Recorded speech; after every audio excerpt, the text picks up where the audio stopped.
aeronaves IA-63 Pampa desplegarán en Río Gallegos.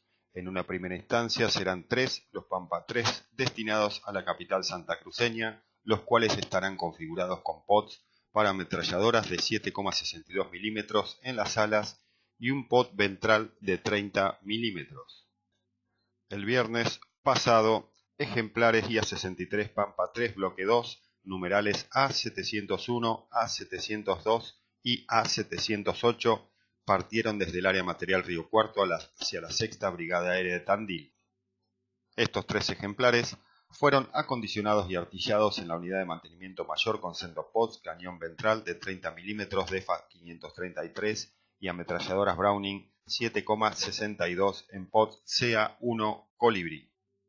Cabe agregar que dichas aeronaves pasarán a formar parte permanente de la futura 10ª Brigada Aérea Río Gallegos.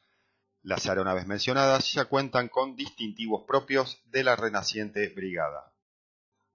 La Nobel Escuadrilla partirá de la 6ª Brigada Aérea de Tandil, hará escala en la 9ª Brigada Aérea de Comodoro Rivadavia y de allí volará a la actual Base Aérea Militar Río Gallegos. En los últimos meses la Fuerza Aérea Argentina se abocó al recondicionamiento de la infraestructura de la base y los refugios.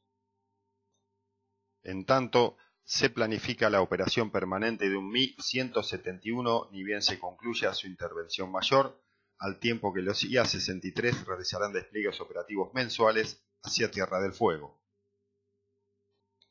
Se prevé que la semana entrante el brigadier general Xavier Ixac viaje a Río Gallegos y así oficializar el ingreso de los IA-63 Pampas a su nuevo asiento.